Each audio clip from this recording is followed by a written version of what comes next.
Hello, hello, hello, everybody. It's good to see all of your digital non-existent faces in the chat. I believe we've got Brooke in the chat. Hello, Brooke. Brooke is in the house. Thank you so much for tuning in.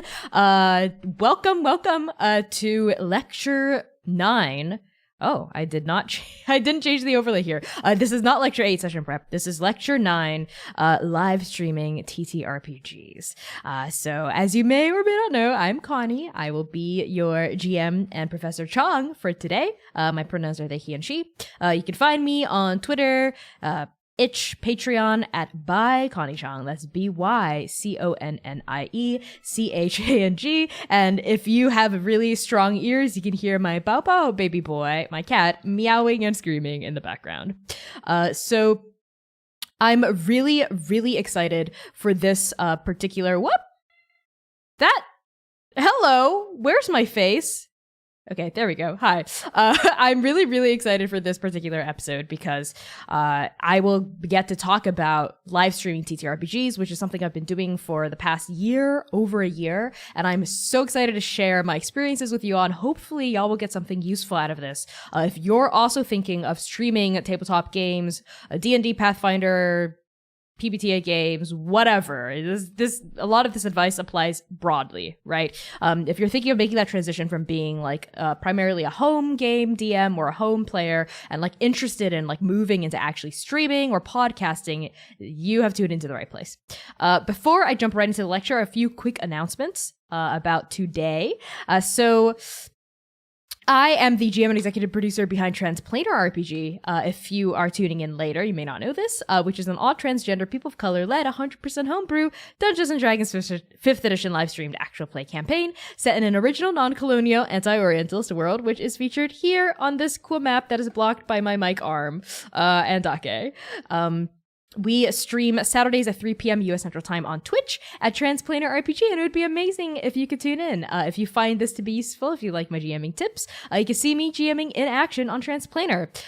If watching a live stream isn't your jam, not to worry. The first 4 podcast episodes of Transplanar RPG are now out of Arc 1, so you can re-listen if you are a longtime fan, or listen for the first time if you're a new audience member. We would love to have you listen along to our audio drama TTRPG live stream turned into an actual play podcast. So you can just search Transplanar RPG in Spotify, Apple Podcasts, Podbean, Pandora, not Pandora, specifically not Pandora, because they actually rejected us, which I have some beef about. But anyway, just search us and leave us a review, rate us on Apple Podcasts. A 5-star rating really, really helps with engagement, and it really helps like boost us to the top of lists when folks are searching for new trans, queer, POC-led content to consume in the actual play arena.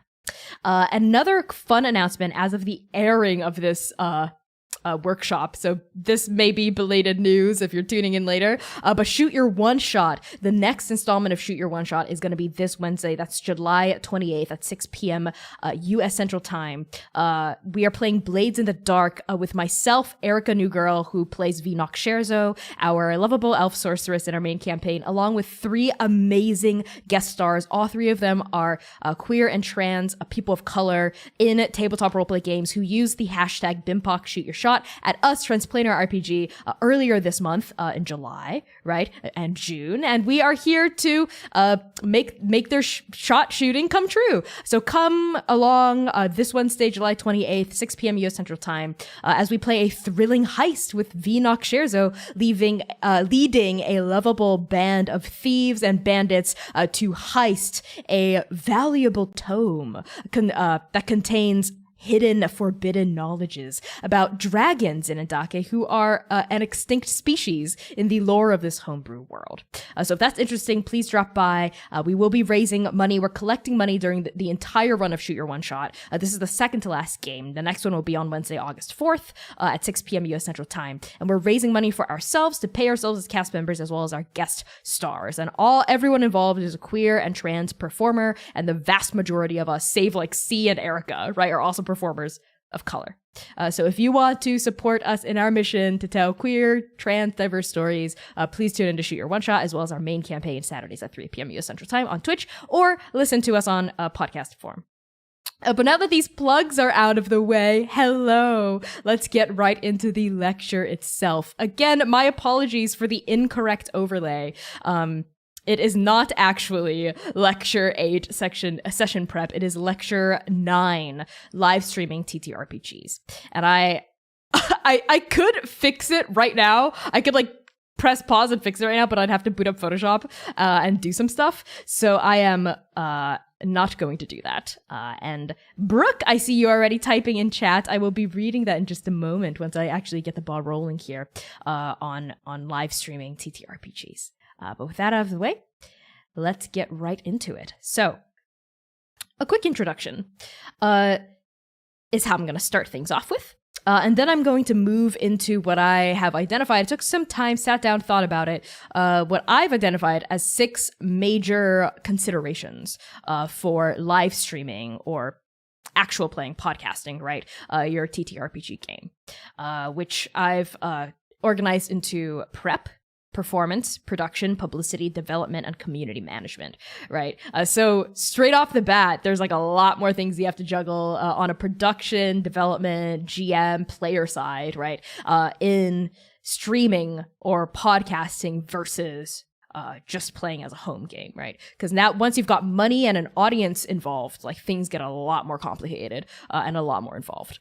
So just straight off the bat, before I even go into these 6 major considerations, like I want you to know if you're actually seriously considering live streaming or podcasting your games, be prepared for the amount of work it's going to take because it's not as simple as just hitting go live on Twitch. Right? Or like setting up an OBS account, right? OBS and getting your friends together. The scheduling should be like another consideration, honestly. But it is not as simple as just hitting go live, getting a bunch of viewers, getting tons of money, and becoming the next critical role, right? Because it takes a lot of hard work to get there. And a lot of this is unpaid work, and in fact, there will be a lot of sunk cost, right? You will be spending more money than you make, especially when you just start out, unless you already have a built-in audience. But we're gonna get to that in a second when we get to publicity and development part of streaming TTRPGs. So let's just get things started with an introduction. You know what? I'm going to go on the BRB screen just so I can fix the overlay because I don't want people tuning in later to think that this is a session prep. So give me like 5 minutes to fix the overlay and then I will be right back. But for now, you can chew on these 6 major considerations. And Brooke / other people who are watching, if you have any questions about live streaming TTRPGs or anything about TTRPGs in general, ask them in chat, and I will be answering them during the Q&A section at the very end of this live stream, as always, for Professor Chang's. So I will be right back. Give me 5 minutes. I'm going to fix this overlay. Thank you for your patience.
Hello, friends. Thank you so much for waiting. I am back. I am back with my fixed overlay. Now you can see that it says Lecture 9 streaming TTRPGs instead of Lecture 8. So thank you so much for holding on to that.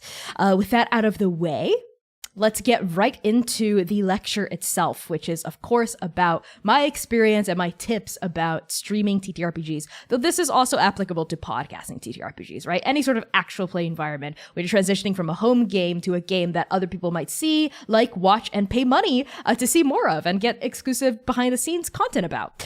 So first off, an introduction about this, right? My experience, especially if you're not a patron, you might be thinking to yourself, like, who are you? Like, what's your experience with this, right? Like, what's your perspective on this topic? Well, I'm Connie. As I mentioned at the very top of this, I have been the GM and executive producer for Transplanar RPG, which is a live streamed actual play campaign for over a year now, like a year and like a month at this point, right?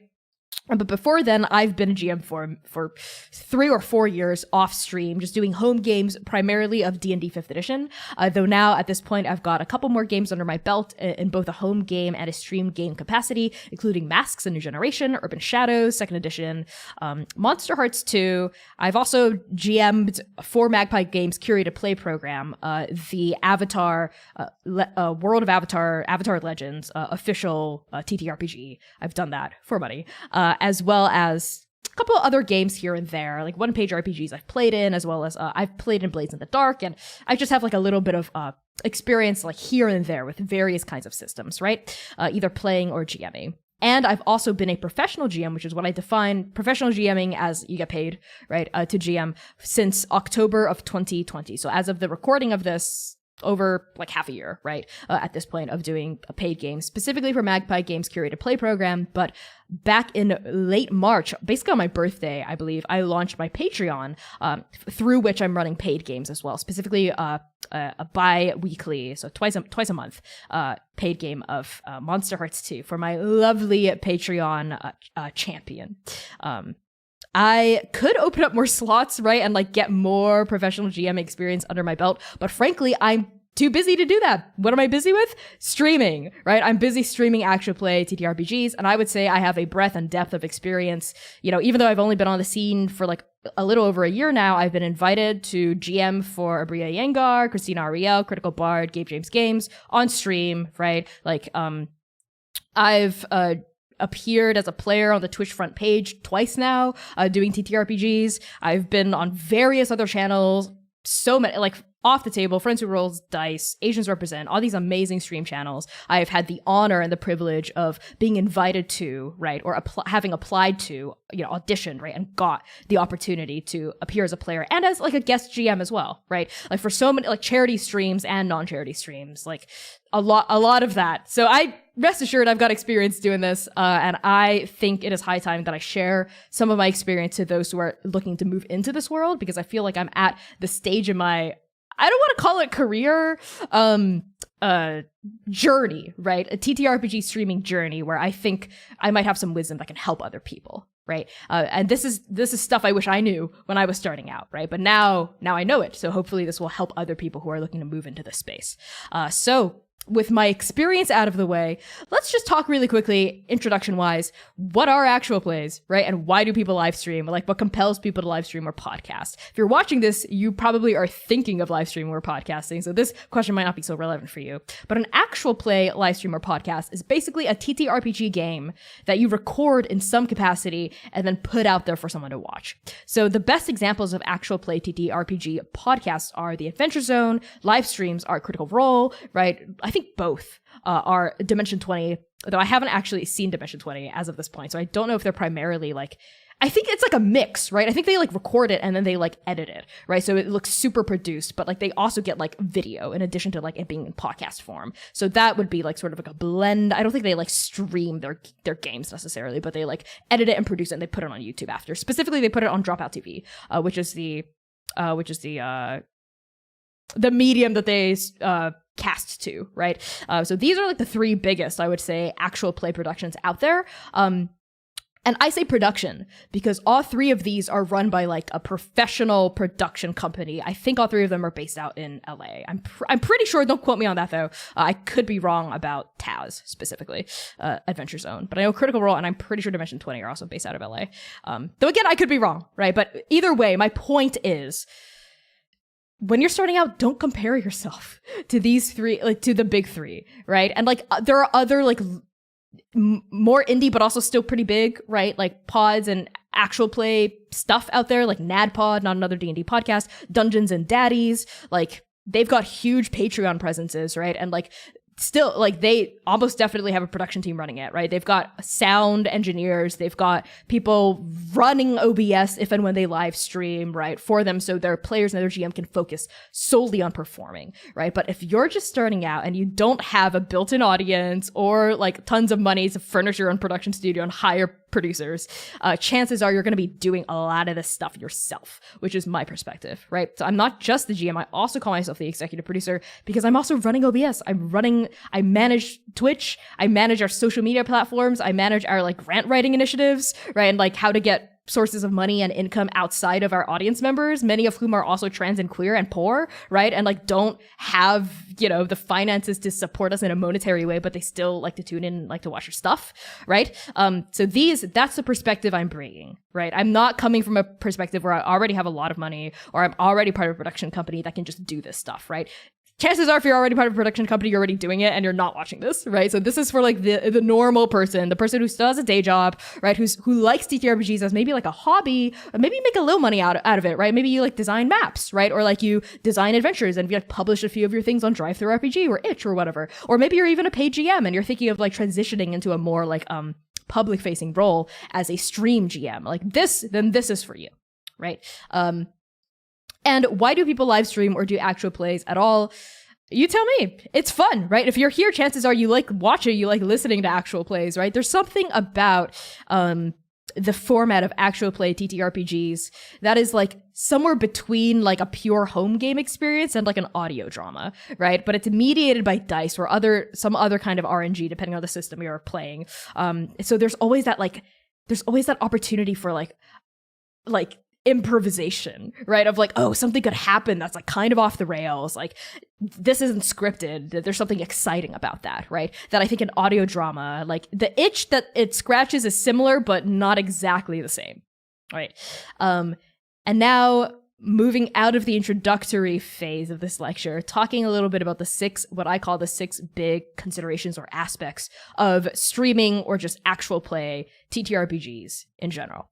And like I mentioned earlier, they are, from my perspective, these are the ones I've identified based on my experience: prep, performance, production, publicity, development, and community management. So let's just get right into it.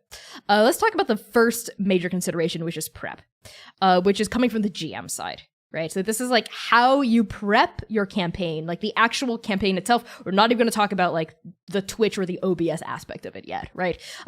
And how's it different for a home game versus a streamed game, right? And I talked a little bit about this in lecture 8, this is the previous lecture from last month, session prep. So if you want more detailed thoughts specifically about like session prep and what to do, what not to do, etc., my tips for that, go check out that lecture. It should be on Transplanar RPG's YouTube channel. It should be pretty easily found under our playlist for Professor Chang's Tabletop Workshop.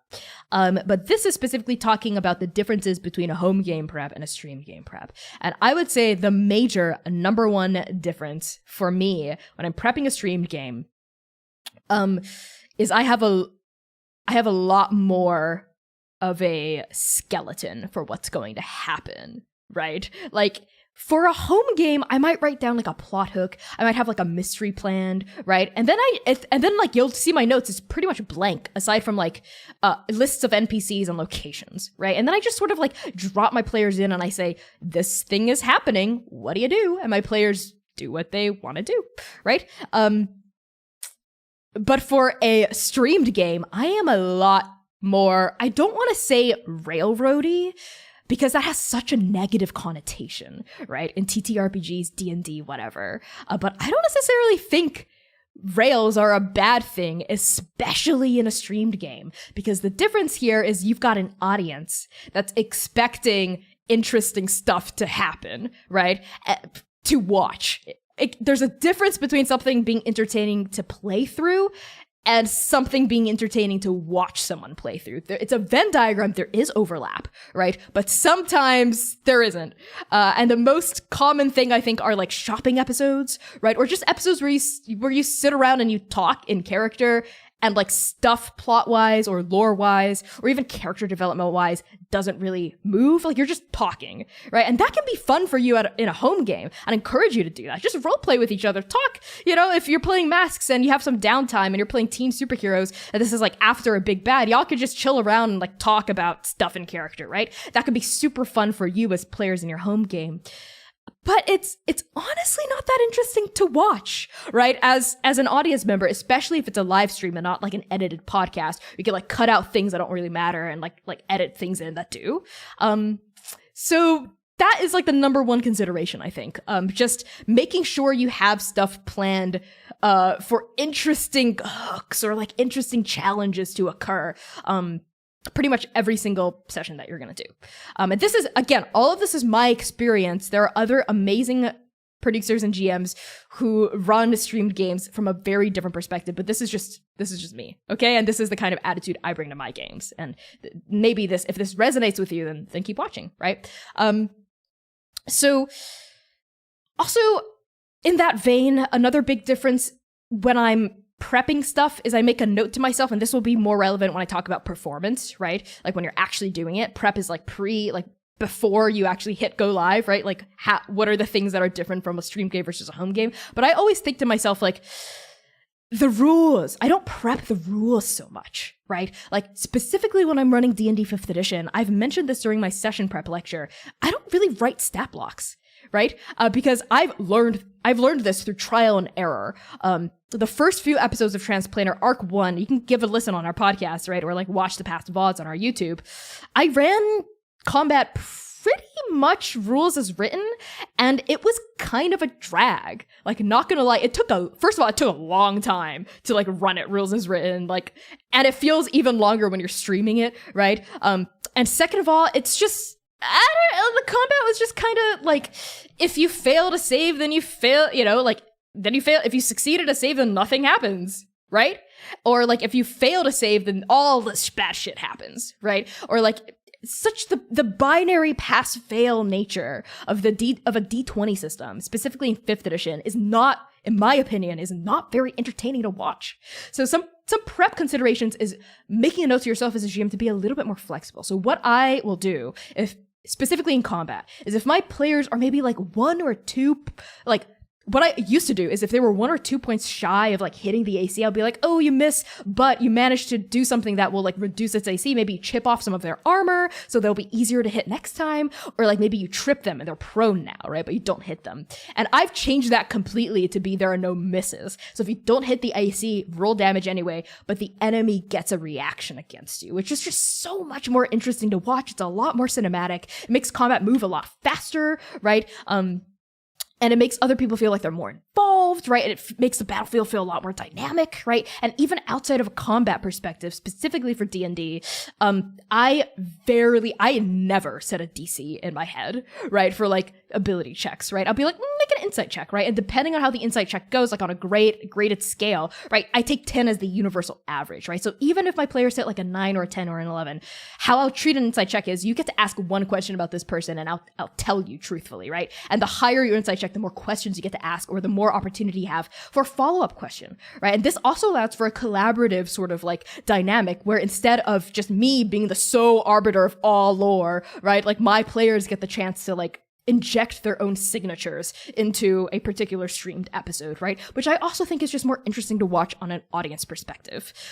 So prep-wise, I actually don't stick to rules as written. I do a little bit of homebrew magic, behind the scenes to make sessions really pop in like a live stream or actual play format. Like, because it's, we'll be converting this to a podcast, and in our stream, we don't use battle maps, right? Everything is theater of the mind. I take that into consideration as well, when I'm doing prep, right? So I'm thinking of like, okay, if there's like a big set piece battle, what are like 1 or 2 terrain elements that can make it pop, right? That 1 or 2 is like a good sweet number to hit. That doesn't make it feel like there are too many moving parts and that you need a map to actually like orient yourself, but also not like it's just like a flat battlefield where you run up to a bad guy and just keep swinging at it until like the sack of HP drops to 0, because that's also not interesting, right? So encounter design, it takes a lot more, I think, creativity, or like audience consideration when you're prepping it for a streamed game, right? Like, how do I make it not just a binary pass fail? How do I do things on like a grading scale of like success and failure? And how does every roll, right? Every roll that every player does push the action forward? Because it's not interesting to be like, okay, make like an investigation check for your player to get a 4 and you just say you get nothing. That could work in a home game. Sure, right? Like the player will be like, all right, that makes sense. I rolled low, right? And then, like someone else could try, or you could spend maybe 30 minutes like trying to pick a lock or like talking to yourselves, forming a plan, right? Like that is totally fine in a home game. If that's fun for you, like I'm not gonna yuck your yum. But in a stream game, I straight up think that is just not really interesting to watch.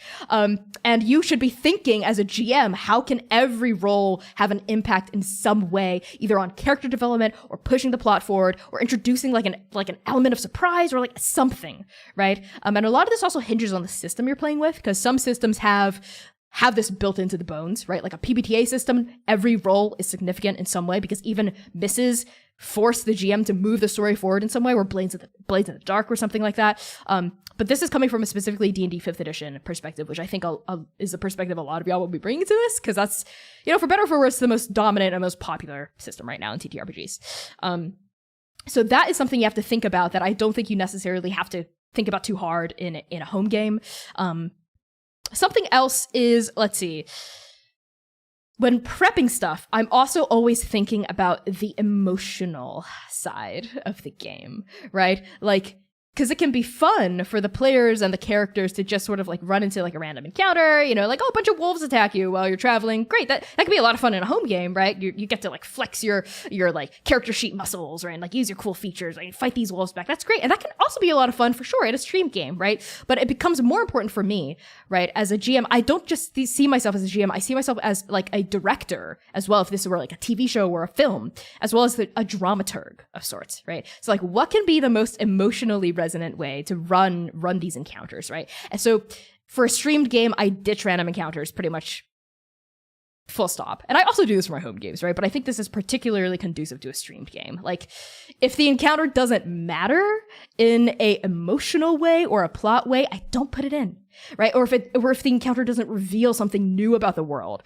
the players didn't already know, right? So I basically, arc 1, I had a random encounter where my PCs were traveling, right? And they were attacked by a monster. But even though that was still a random encounter, they were able to learn more about the world because this was a new kind of monster that they had never faced before. It was a monster brought on by the cataclysm, which is basically the apocalypse in this world.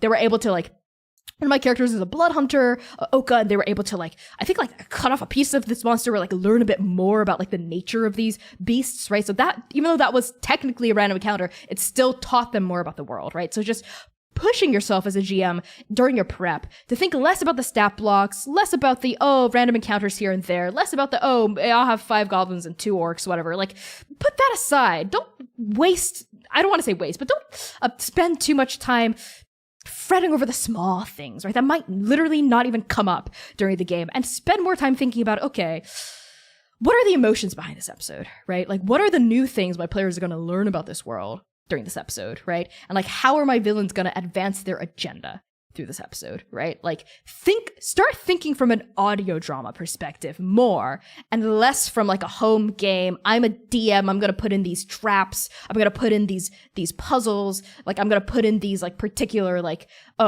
whatever, right? And again, this is just my perspective because Lord knows I've played in streamed games that still had like traps and puzzles and random counters, and I've had a blast, right? But my perspective is always thinking about like, this is, less of a, straight up just TTRPG dungeon crawl game and more of a story, right? That viewers are attached to these characters. They care about what happens to them. They care about the plot of the world, the story, right? The lore. So reward your viewers' attentiveness and your PC's attentiveness by making sure that each episode pushes the plot forward or advances the character's development or challenges the characters in some way, right? Or reveals new things about the world, right? So that's prep-wise, I think, the major differences between a home and a streamed game for me. I'm going to take a quick break to drink some water before moving on to the next major consideration, which is performance, right? Like when you actually hit go live and you're like on camera, what changes between you playing at a dinner table with friends versus into a webcam, or like if you're lucky enough, I guess, and all vaccinated, playing in person with like a DSLR camera setup, streaming to Twitch, right? But first I'm going to take a sip.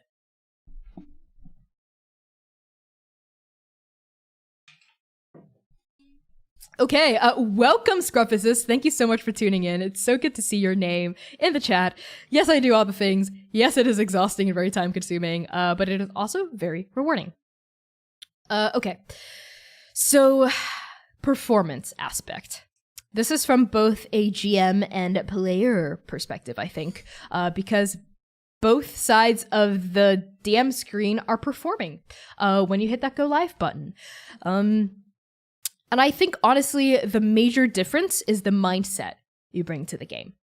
Because in a home game, my mindset, what I'm trying to get out of the game is just to chill and have fun, right? And play with my friends, maybe like do some cool stuff in character, learn some new things, and, you know, like eat some snacks, talk about our day, you know, and then, you know, stop playing, right? And then look forward to the next session, right? That's the mindset I bring to a home game. The mindset I bring to a streamed game is I'm acting, right? I am performing. This is closer for me to live theater, right, than just like friends sitting around a table. And if you've got, you know, if you're an actor, I hope this resonates with you, right? The energy and the intention you bring to a stage or a performance, I hope, is different versus when you're just hanging out with your friends. Right? Because first of all, if you brought that kind of attentiveness to every space you inhabit, you must be exhausted, and that's just not sustainable, right? But second of all, it's the expectations are different. When there's an audience involved, especially, and when there's money involved too, like I find it like it's just like an honor thing at this point, and also like a, you know, like a, I don't even want to say pride thing, but it's just sort of like a professionalism thing, I guess, to bring my A game. Right? To like, you know, like whatever it takes for you to transition into the acting mindset, whether having a pre-show ritual where you sit down, maybe you meditate, you center yourself, or you do vocal warm-ups, you know, or you go over your character sheet and you're like, okay, this is what my character cares about. Okay, right? And you settle down and you situate yourself in that character's mindset, and you're ready to go. You're ready to go on, right? Because I definitely think about it as when you're before you hit go live, when you're setting up all your webcams, you know, when you're in that Discord call, when you're in that Zoom call, when you're in that Google Meets call, you know, you're in the wings. You're in the wings of a stage and people are starting to trickle in, right? And I see the viewers, you know, on that Twitch, you know, that little red viewer count as people sitting in the audience, right? Like getting in, grabbing their popcorn, grabbing their soda, sitting and like waiting for the curtain to rise and for us to put on a show for them, right? So I would never just, if I'm performing live theater, I would never go on stage and like not cheat out, like have my back to the audience, sit down and be like, wait, hold on. Can we like run that again? Or like be like, oh, hey, I don't actually, you know, like it's just the energy is different, right? The show must go on, I guess. And it's different for TTRPG because there's safety tools in place, right? And you can X card things that you don't like, right? Or you can also be like, can we talk a little bit out of character about your plan here? But that's still the show going on, right? You're not, you know, you don't sign off. You don't check out, right? You don't scroll on your phone. You don't go on Tumblr. You don't, you know, you stay attentive. You stay attuned, right? You bring that sort of, honestly, respect to a live stream performance that you would bring to a theater performance, right? If you were actually on stage in front of like an actual, like real physical people in a room. I just see it's basically the same thing for me, but I just can't see my audience, right? So that's why I say your beautiful digital non-existent faces every time I introduce, you know, every time we stream Transplanar and I'm introducing myself and my cast. So that's the biggest difference, is that mindset. And once you have that mindset in, I find that like, it's different because you're thinking like, as a player on streamed games, I'm always thinking like, how can I make this character pop? How can I bring this character to life, right? I'm not just Connie, right? Like playing a game. I'm embodying a character, right? And I try to be as vivid as I can. You know, I'll be like, oh, my character, you know, like she scowls and she like crosses her arms. She sits back in the chair. She props her feet up on this table. She mutters under her breath, damn tin cans. She spits, right? Like in like a cup nearby, and you can smell the stench of tobacco coming off her lips as an automaton walks past her. And like, boom, that is so vivid, right? Whereas in a home game, I might just be like, my character just sort of, rolls her eyes and, can I roll insight on the barkeep, right? And that's just, you know, like it's sort of metagaming on a level, right? I always try to embody the character and describe things through my character. And I will ask for rolls too, but I usually try to like, and this depends on the dynamic at your table too, right? But the ones that I enjoy the most as a player is when I just do things and then my GM will ask me for a roll, right? I'll be like, I'm gonna pick up this dude and shake him by the lapels and say, you give me my goddamn money back, you know? And the GM will be like, roll intimidation, right? And I'll be like, great, right? Or I guess you could just say, I want to roll intimidation on this guy, right? But what makes a live streamed or actual play performance pop more than a home game is you describing how you do things, right? So I guess my number one difference is the mindset, and number two is describing how you do things, and three, really try to make your character pop, right? Having distinct archetypes and types of characters at the table will be a lot easier, first of all, for the audience to keep track of, and also for you to keep track of, right? Like, oh, my character's like this, right? They do this, their flaws are this, right? Versus your character who does that and their flaws are that, right? So yeah, having any degree of acting training and improv experience is really useful for this. If you are super new to any sort of acting or performing, I highly recommend you maybe like take a class or two, or even just like do a couple of acting games with your friends, right? Either like on stream, or like if you're all vaccinated and in the same place and lucky enough to be in the same place, like getting together and maybe playing some improv games, or like reading up on like some acting theory, or like taking an online class or class at your local theater. Like it really goes a long way. It really, really, really does, right? Because these are the same muscles you're sort of going to stretch on camera, like when you're streaming or when you're podcasting, right? Just basically being experienced with and skilled at collaborating creatively with other players and your GM at the table, and coming up with creative solutions and creative approaches to the dramatic problems that your GM is putting in front of you. Yeah. And it's just, I think the audience can also tell when you're paying attention versus when you're not.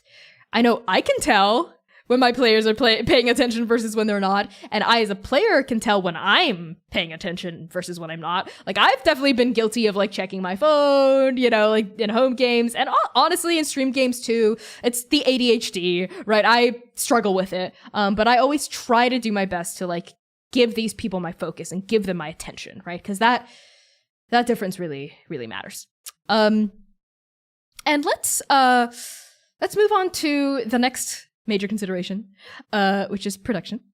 I'm gonna take another sip, babes. So I'm gonna also take this chance to glance at the chat.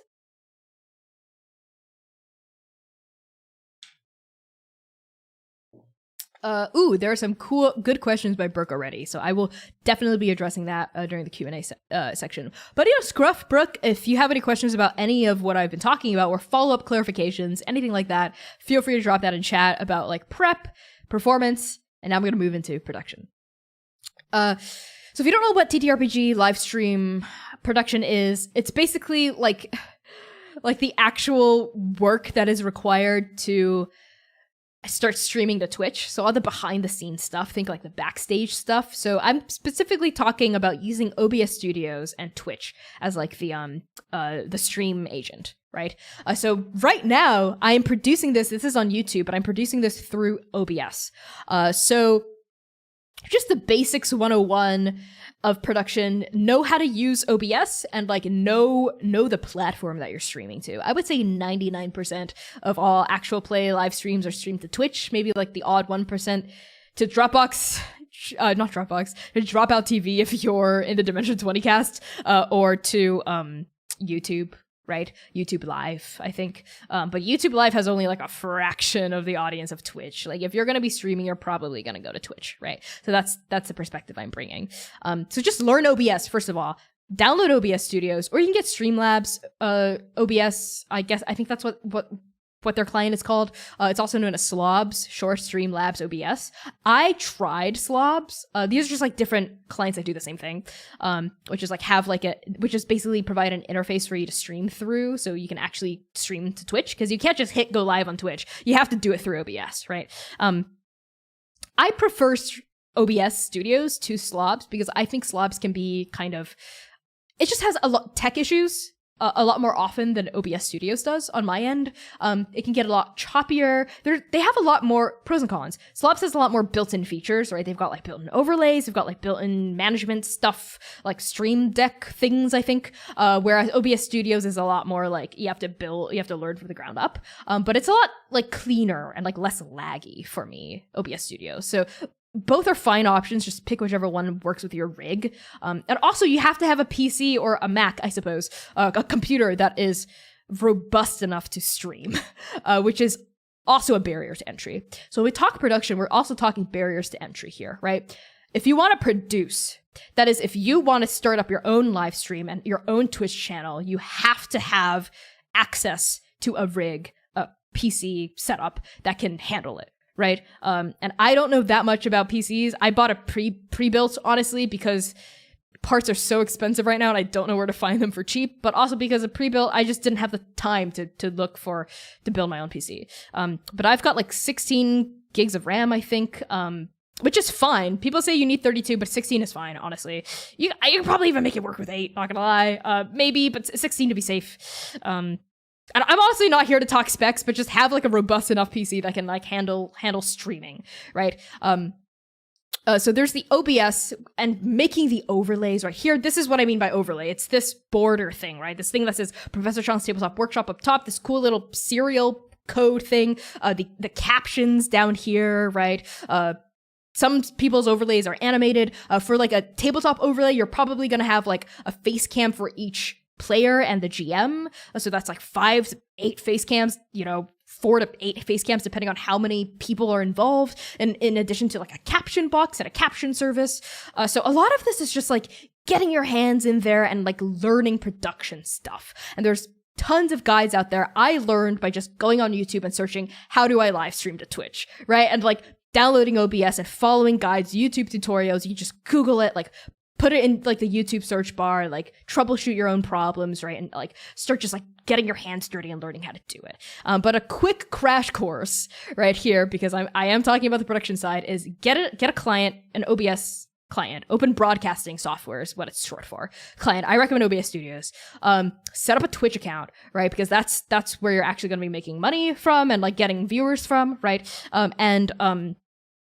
Start tinkering with it, right? Before you have any followers, you can do some test streams, right? And no one's going to be watching your test streams, right? Which is good for you. Because there's no way you can privately stream to Twitch. They're just straight up isn't. And just start setting up your OBS. Get an artist or make the overlays yourself. I made this on Canva, quote unquote made. I took this template from Canva and I changed it to fit what I needed.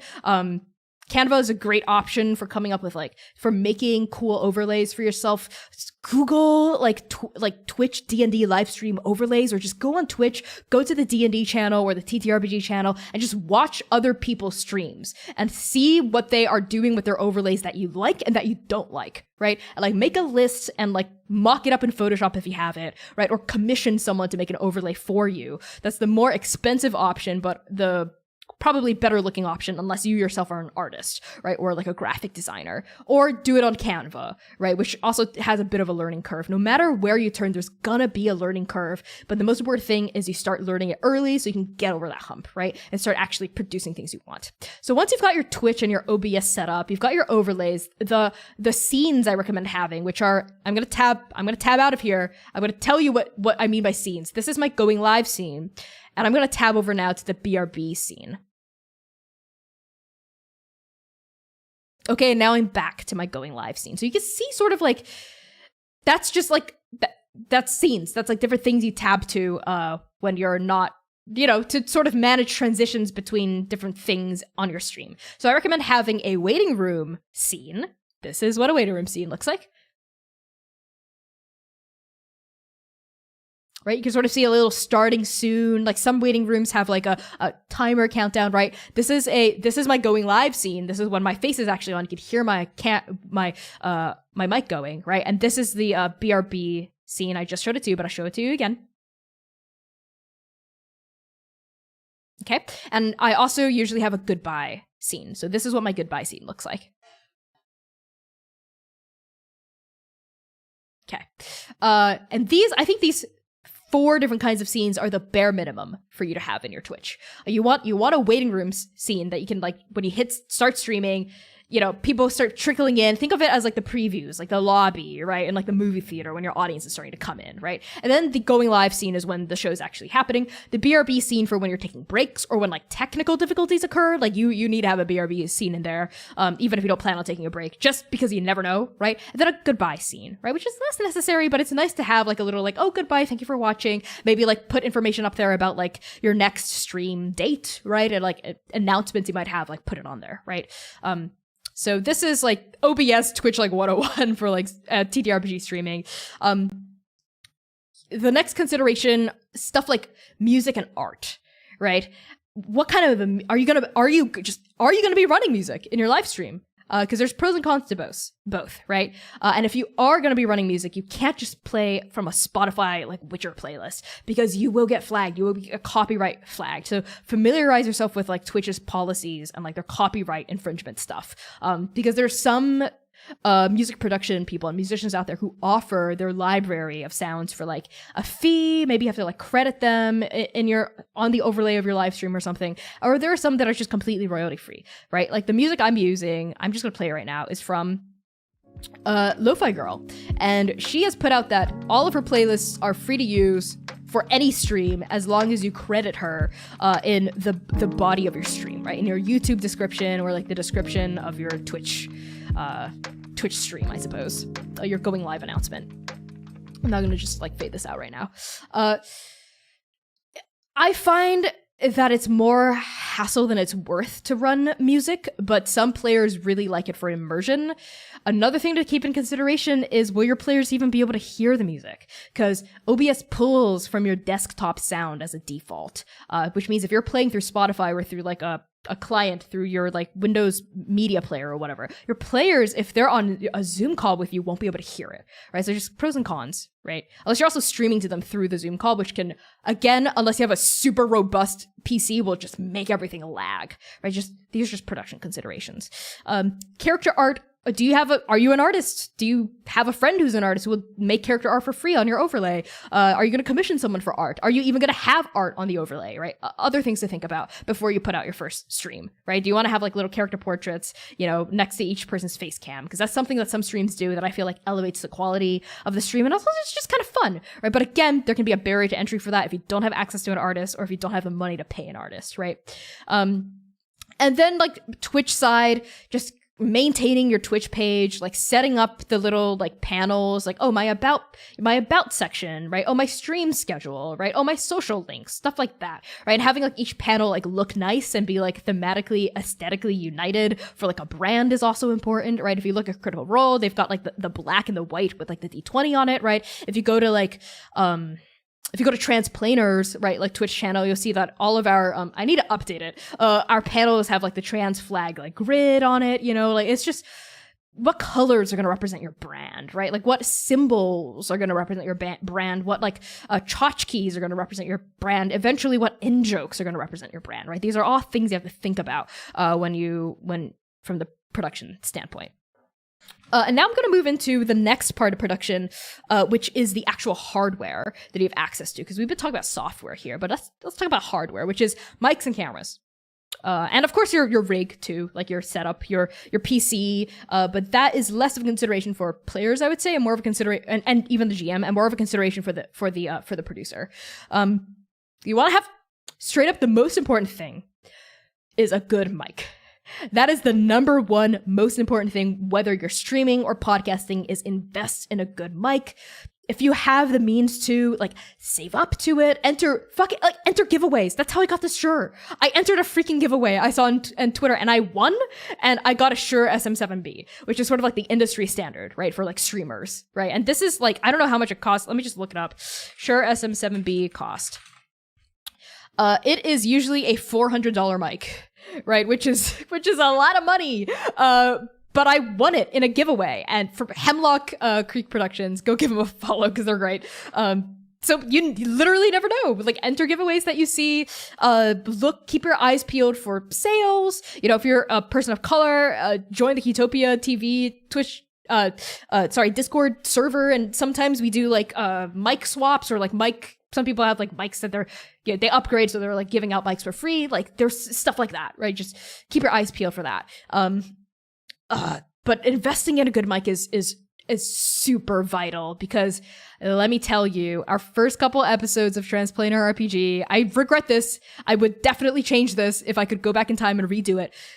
I got a mic. It was a toner mic, which is a USB mic, as opposed to this, which requires a mixer. I'll show you my or this is actually called a audio something interface, like an audio digital audio interface thing, which helps convert an analog mic, which has this sort of like classic, like on stage, like the big like when you like plug it in. I'm not a sound person, obviously, but there's a little bit more of a barrier to entry if you're not getting a USB mic.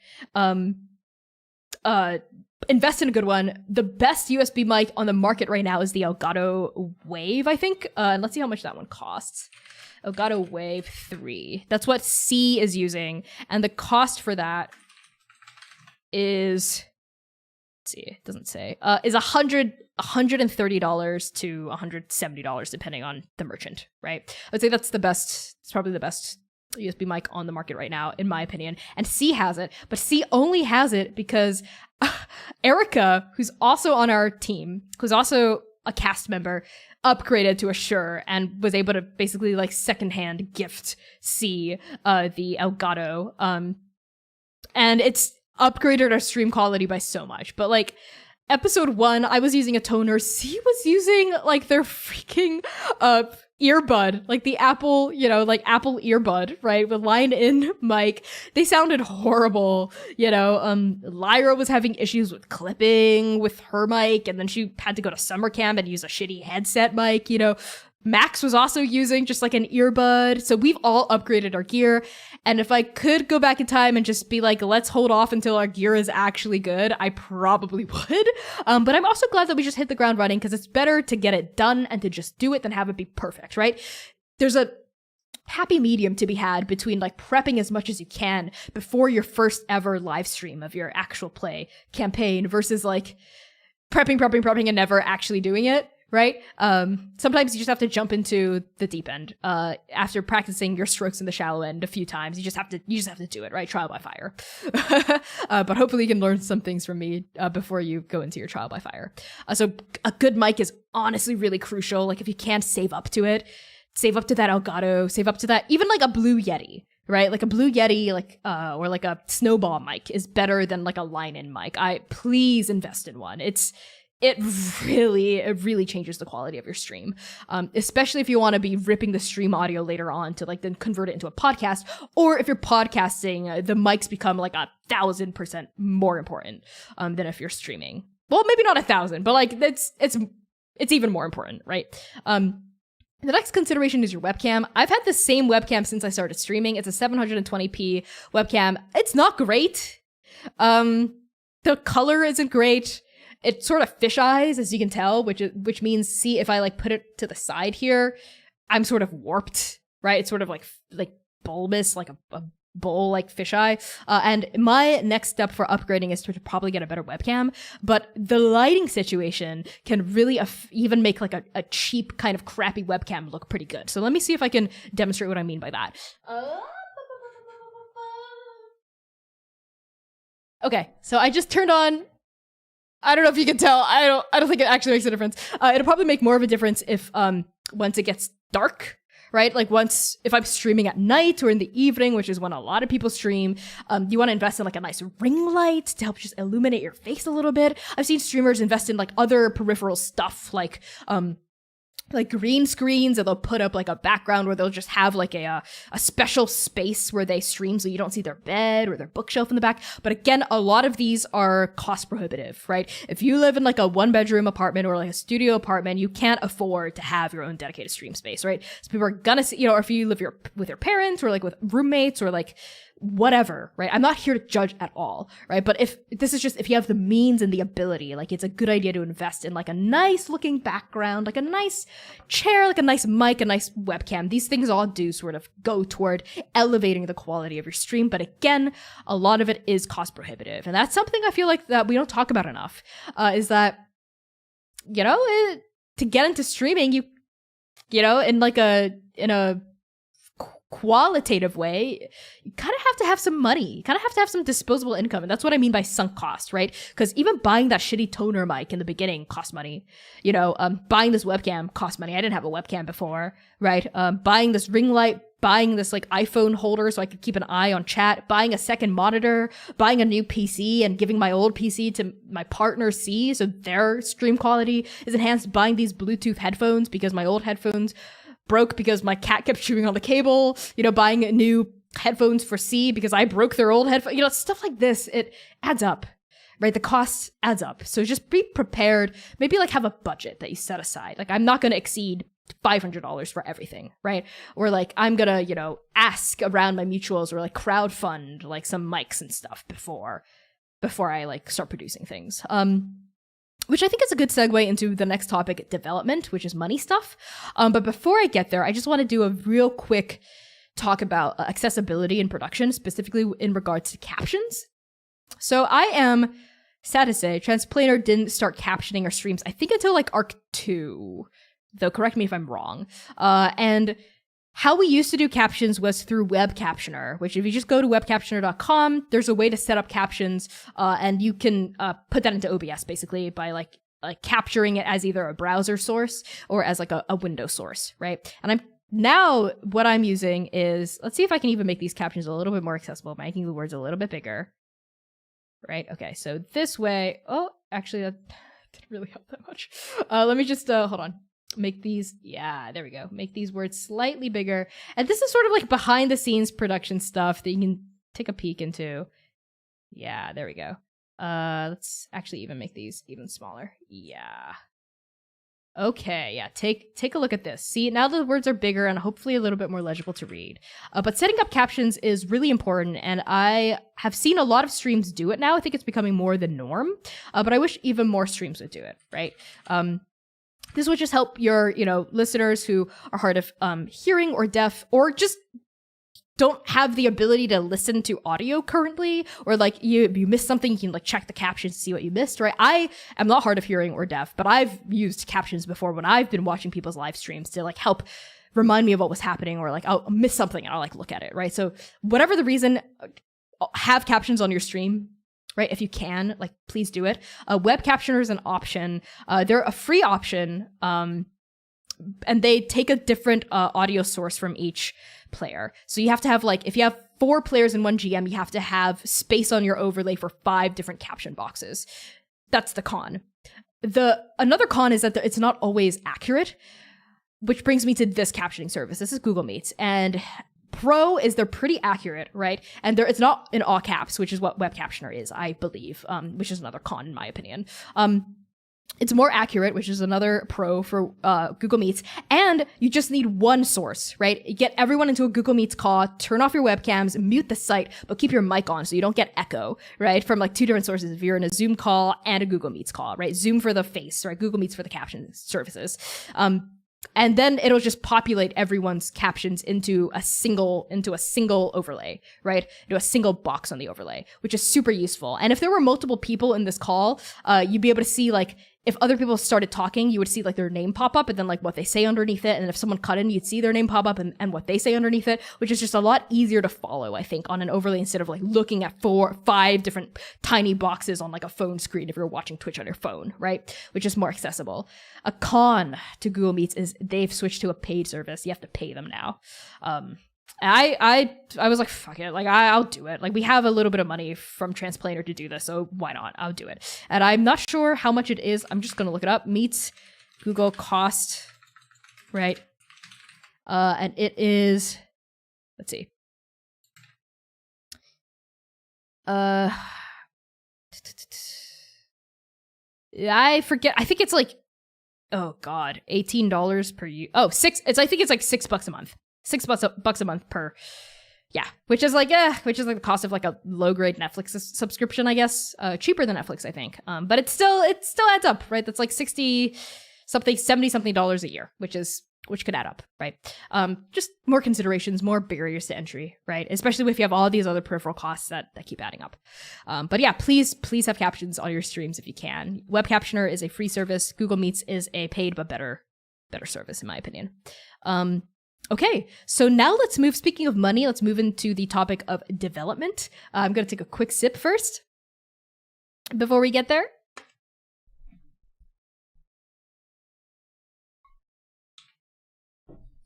Welcome, Mitzi. Welcome. I see that you've got questions as well. I will be answering all these questions at the end of this stream. So hang in there if you're here, or if you have to leave before then, feel free to leave. The VOD will be available to all apprentices and above immediately, pretty much. The same unlisted link, and the full thing will be available to everyone, including tippers and the public, about like a week or 2 after this airs. So now let's talk about development. Okay. So what I mean by development, I guess a better way to put it, in TTRPG live streaming is development and growth. So this is the moolah. This is the monies, but not just money, but also the size of your platform, I suppose. Like how do you get big? How do you get big, right? And that is hopefully some perspective I'll offer in talking about development.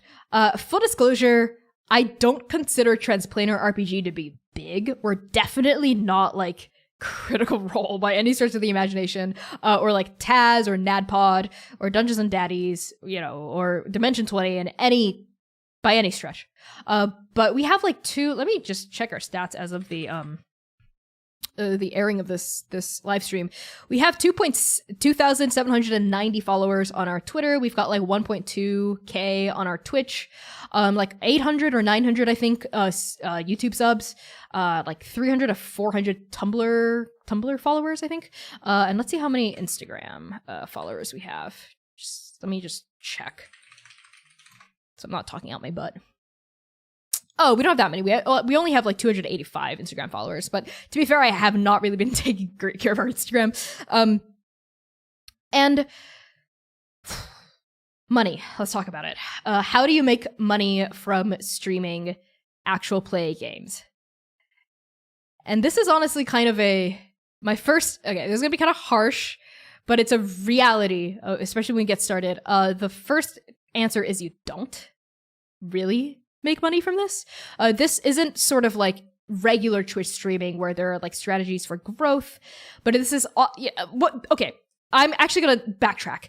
It's similar to actual Twitch streaming where there are strategies for growth, and the sort of common industry knowledge, I guess, is it's a grind, and a lot of it is luck. It really is, and a lot of it is hard work. I would say it's maybe like 30-70 luck and hard work. On a bad day, maybe 40-60, right? And I would say just look at the possible streams of revenue you have. First of all, if you're streaming it to Twitch, it's your Twitch subs, it's your cheers, right? It's your gift subs, it's your Prime subs, it's your donations, especially if you haven't hit affiliate yet, which is a status you need to hit in order to monetize your channel. There's like a specific I'm not even going to talk about that right now. Like the road to Twitch affiliate, I'm not even going to discuss that. I'm assuming you're already affiliate here, which is pretty easy to hit. It's not hard. Like, don't worry about that. You're definitely going to hit affiliate. Like, don't worry about it. I believe in you. You can do it. I'll help you get there even. Like, tag me, right? Baikani Chong on Twitter. I'll help you get there. if you're cool, right? So there's your Twitch subs, right, is a revenue stream. If you have a Patreon or Ko-Fi, that's another revenue stream. And honestly, those are Transplanar RPG's main revenue streams. We also have a merch store, but we sell things there like once every 2 months or something. Or, occasionally it'll jump up for whatever reason, like a really great fan, like Brooke or someone, right, will like buy something. But I see our merch store as less of a revenue stream and more of like if people are buying our t-shirts and buying our mugs or like buying our badges, our stickers, and they put them on their water bottles, or they wear their t-shirt outside, like that's publicity for us, right? I see that as like a way to like grow Transplanar, like word of mouth, as opposed to like we're not making a lot of money from a Redbubble page, right? Straight up. But we are always so grateful when people buy merch. It's more of like a yay, show that you're a fan and like have this like cool little like physical thing, right? As opposed to like this is making us rich, because it's not, right? By any stretch of the imagination. So I would say I've seen some streams who are new to the community and who are new to streaming TTRPGs launch with a Patreon, or like they'll launch their podcast with a Patreon, which is fine. That is your decision. We very intentionally did not launch our Patreon until our 1-year anniversary, because we did I frankly did some market research, and I was like, Patreon, the people who are going to pledge to your Patreon are not going to be people who discover your show for the first time. They're going to be people who are already fans, right? And who want to support you even further, right? It's y'all, it's the Scruffs, it's the Mitzies, it's the Brooks, right? It's y'all, these amazing folks who will go to our Patreon, and like y'all are like fans of our stuff. You support us. You like make this shit possible. It's going to be these people who go to your Patreon, right? Patreon is not a content discovery platform, right? It's a platform for people who already have established audiences, whether that audience is 1 person or 10 people or 100 people, right? To help like offer exclusive things in exchange for a little bit more like financial support, right? So Transplanar, I think we have like 20 patrons or something on there, which feels accurate, because our CCV, our concurrent viewer count, right, on our Twitch is like, we average, I would say, around like 20 to 30, 25 to 30 on like a real good day, right? Maybe like 15 to 25 on like a more average day for our streams, right? So like having 20 patrons feels correct, right? Because I know every single one of these patrons, like almost every single one of these patrons, like I'm like, you've been in our chat, right? You've been here since day one, right? I know you, right? It's Brooke. We love Brooke. It's Crude Imposter Nightbright. It's Brooke. Of course, Brooke would also be pledging to our Patreon because we love Brooke and Brooke loves us and knows us, right? So that's another consideration to keep in mind when you're thinking about, should I like launch this project in addition to a Patreon? I would say like realistically, like look at the numbers, right? Like look at your audience and like look at who's already like paying attention to you.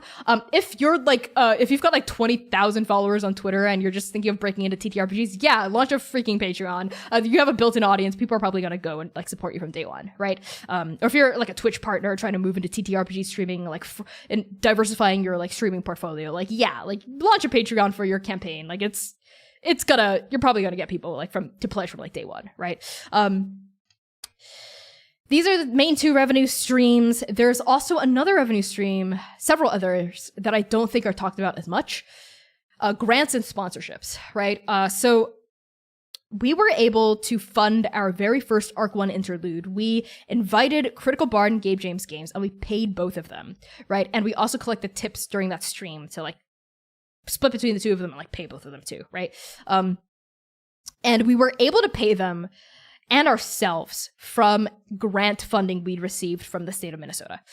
So this was basically when like COVID was still in full swing. I mean, it still is, right?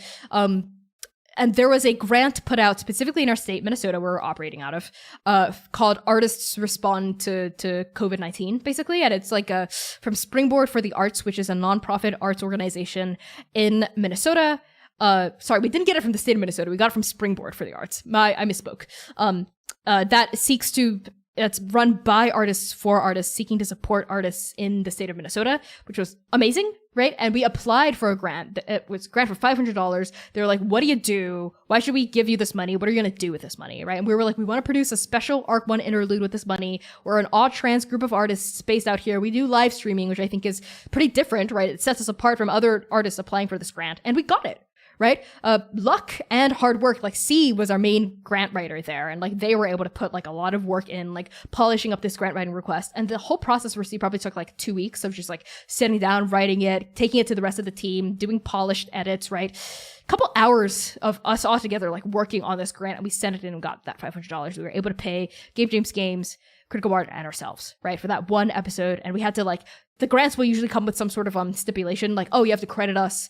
Oh, you have to do X, Y, or Z. You have to shout us out. Like they're, you know, depending on the grant, it's going to have different like restrictions and guidelines, but that is a seriously underlooked source of money. So look at wherever place you're from. If you're in the US, look at like your state's arts board, you know, like look at, you know, just search like, if you're from like Kentucky arts grants, right? Just search it, right? And like see if there's any that might like apply to your live stream, what you're trying to do, right?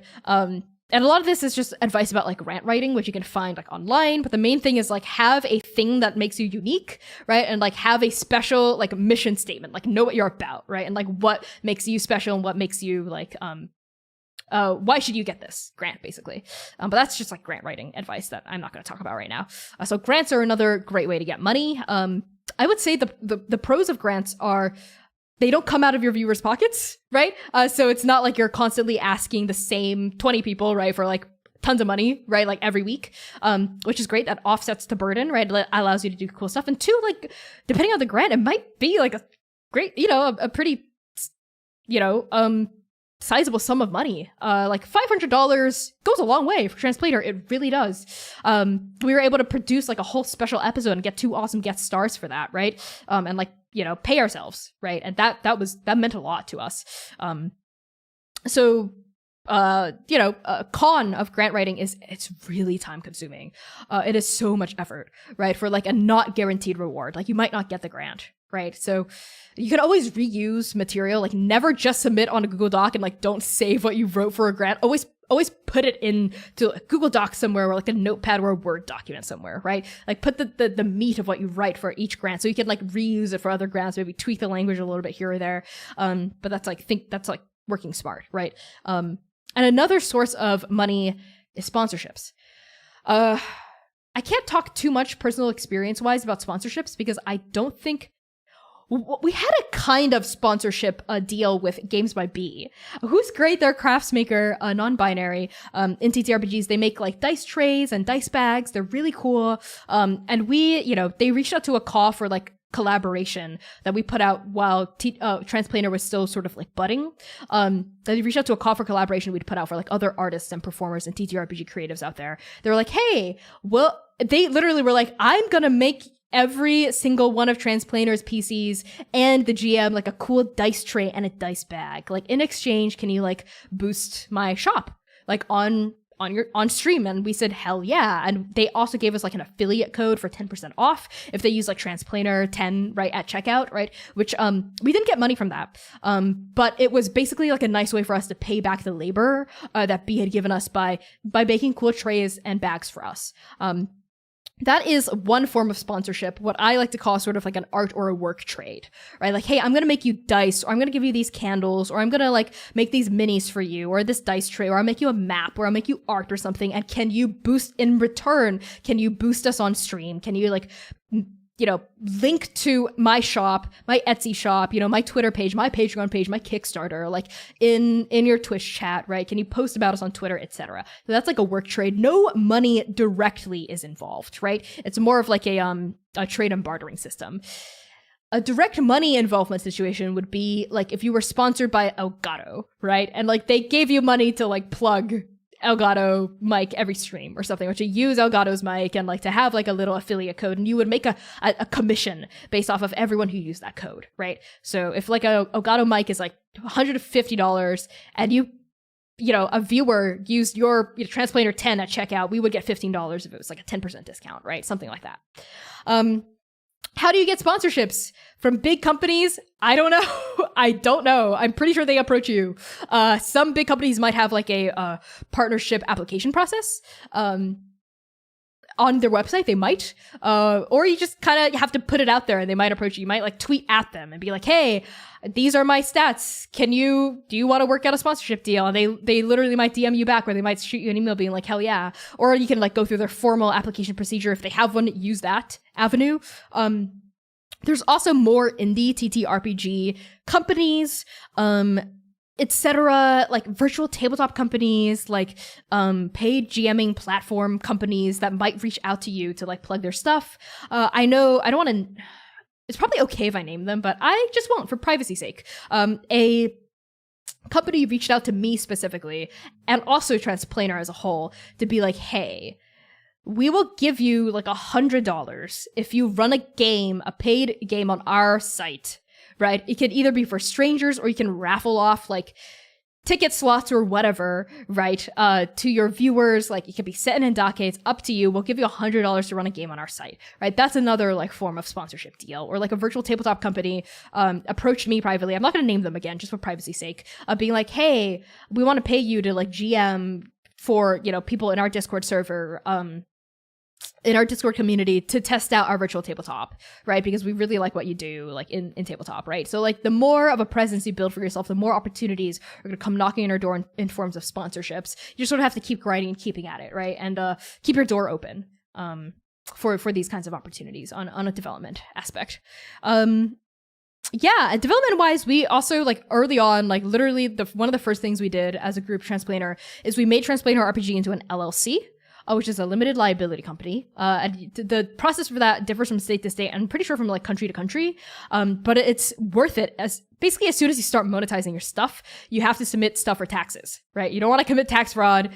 If you're a company and if it's just you, right? If you're just a streamer, just a solo streamer, and you also appear on other people's streams as a player, they may or may not pay you for your appearance. Like that's different, right? But if you're trying to start like an actual company, if you want to do like Dragon Wing RPG and we stream D&D, right? You should become an LLC or like some sort of company. That way you can open up a business banking account, right? And like start doing business in your name. And it's just a lot better, like legally speaking. And it is also a little prohibitive. The application costs money in Minnesota to become an LLC, and you have to have a certain amount of money in the bank account to be able to open like a bank account, depending on, we use a credit union based here in Minnesota for Transplanar RPG.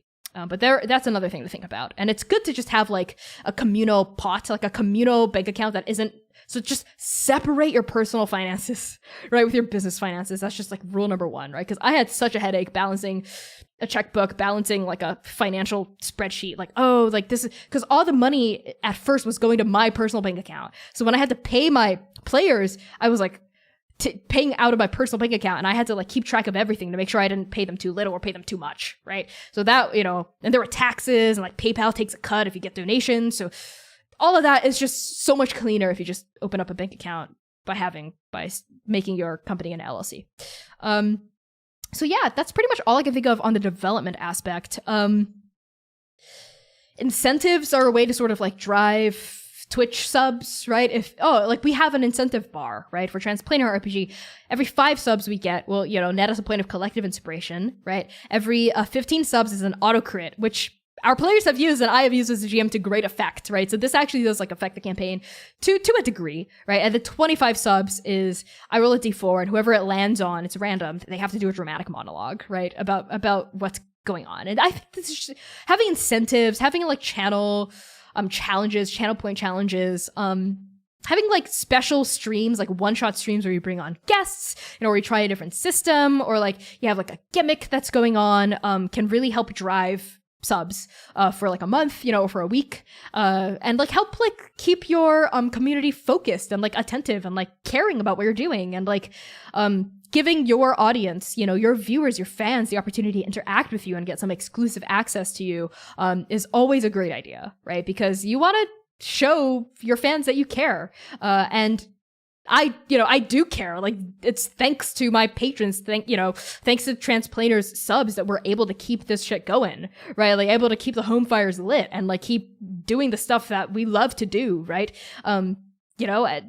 It's so valuable to me. So the least I can do is like put up these like fun challenges, right? And like do like these fun things in campaign and out of campaign for those who like put their money where their mouth is, right? And support us for sure. Okay. Let's move on to publicity. I'm always like, oh, maybe this Professor Challenge is gonna be like 1 hour, but no. I'm gonna take a sip and move on to the next topic. Before I do, I'm gonna really quickly check chat. We've got some good questions. I would definitely answer these at the end. Thank you for the questions.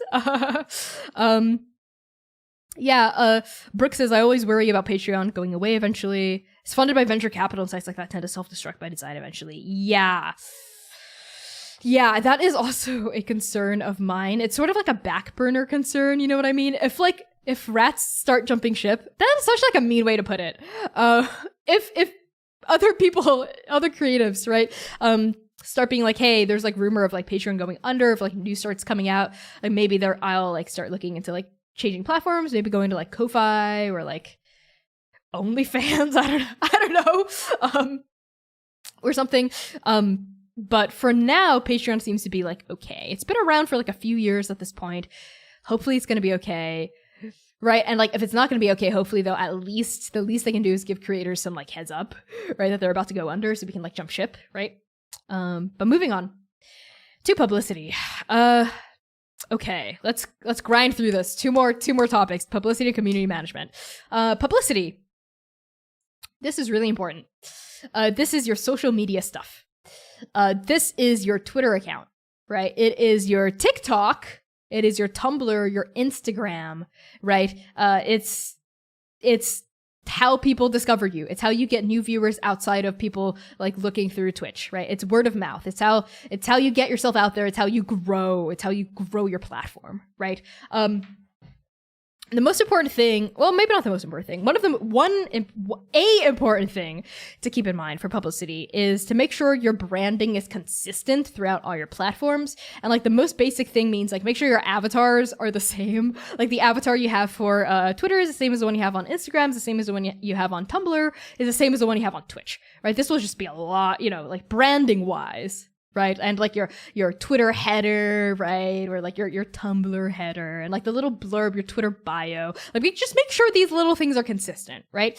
Have a link tree or like a card or something that will like that you can put on every single social media platform that will like link back to everywhere else. So on our Twitter, like we have our link tree up, which links to our YouTube, Twitch, Patreon, Instagram, our recap document, our Tumblr, our everywhere, our merch store, our content warnings list, right? We have a link tree for every single link that we've ever put out that's significant to Transplanar RPG, and that is boom on our primary social media account, which is Twitter. All right, it is so much work, y'all. It is so much work to create content. Like, the work I'm talking about, I'm not even talking about the stream itself, right? Like the campaign itself. It is so much work to run social media because in order to grow your account, studies have shown, research has shown, data has shown time and time again across every social media account, doesn't matter if it's Twitter, Instagram, whatever, you just have to post consistently. You have to post, for Twitter, I think you have to post 1 to 3 times a day. My friend, a day. That is like at 3 times a day every week. That's Sensi Archie. That's 21 times a week, right? 7 times at the minimum if you're posting once a day, right? That is, you could think, okay, that's easy. I'll just make a post about like, oh, I'm going live on Wednesday, so I'll make a post about it on Monday. Oh, I launched my Patreon. I'll make a post about that on Tuesday. No. These posts cannot be pushing your stuff, right? You have to post like one post a day that is not related to boosting your stuff. And that is exhausting. And that is a lot of work. And I know it's sort of like, you might be thinking like, oh, what, tweeting is hard work? Like, cry harder or, whatever. And I get you. I hear you. But it is hard work. It is. It straight up is. I seriously think that social media content creation and social media account management should be 2 separate full-time jobs, because they really are. Because it's one thing to make the content and one thing to actually like queue up the content, post it, reply to people who post on your tweets, you know, like reply to the DMs. That's honestly its own full-time job. Like, keep your profiles updated, etc. Like that's its own job as well. So my advice is not adhere to the 1 to 3 time Twitter posts a day. My advice is do what you can. Honestly, like maybe like 3 times a week, right? Like post like Monday, Wednesday, Friday, right? Because those are the, you know, in the morning are best times for engagement, based on the research I've done for Twitter. I've honestly been so bad about publicity on Tumblr and Instagram. All I really do is I make 1 post a week publicizing like our stream on Saturday, because I don't have the bandwidth. I do not have the spoons to make more posts, right? I could probably do like, oh, this is on Tumblr. Like I could be like, here's like a random table, like a D20 table that we use in our, you know, or like that you can use in your campaign. If you like it, check us out on Twitch. I could probably do that, but that just takes time. That takes energy. That takes work. And because I'm the main producer behind all of this for Transplanar, and I have like by Connie Chong like Patreon stuff and like my own GMing stuff. Like it's just too much work for me, right? So I've very like solidly been like, this is what I can do. I can focus on Twitter. Twitter's our main growth account, right? That's our main publicity avenue. And I'll like do some tangential Instagram, Tumblr posting like when I have the time, right? But yeah, publicity is honestly a lot of work. If you can, don't do what I do. Delegate this work to someone else, right? Someone who you can trust with this work and someone who has the time and the interest to do this, right? The more you can delegate your responsibilities, the better.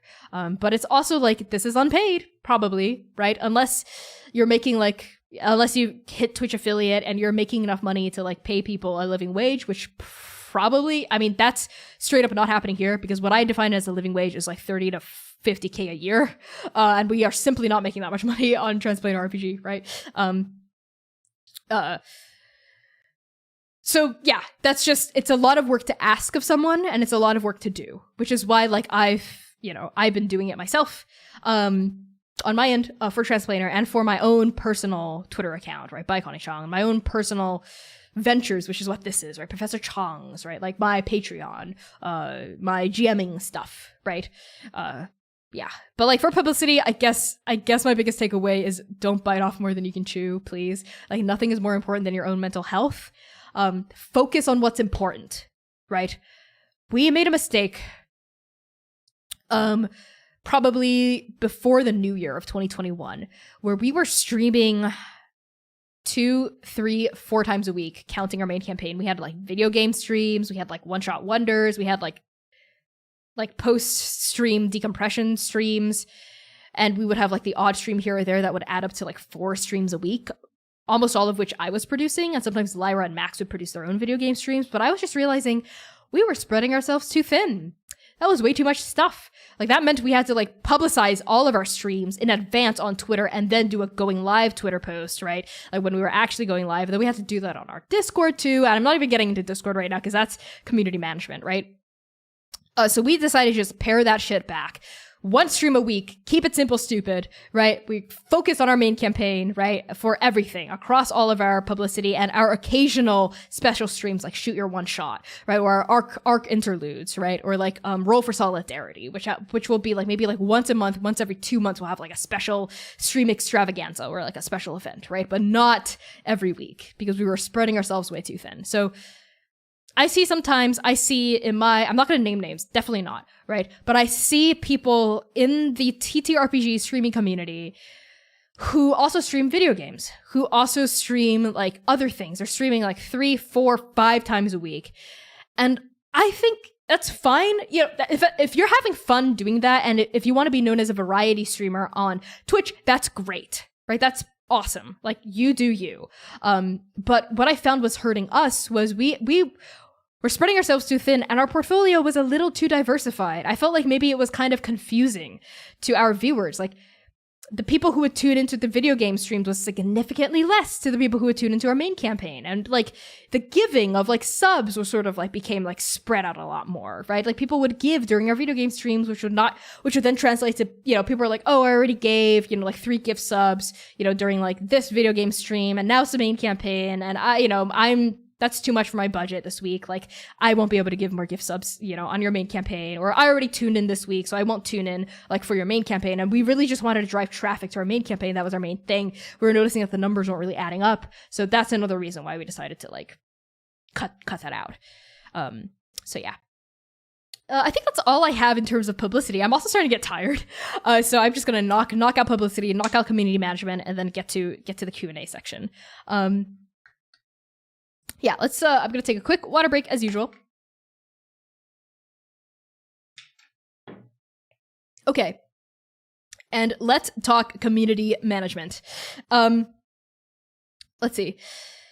What I mean by community management is, this. Hello, friends. Hello, Mitzi and Scruff and Brooke. It's building and managing a community around the content you create and what you're known for in TTRPGs, right? So I'm going to talk specifically about Transplanar RPG.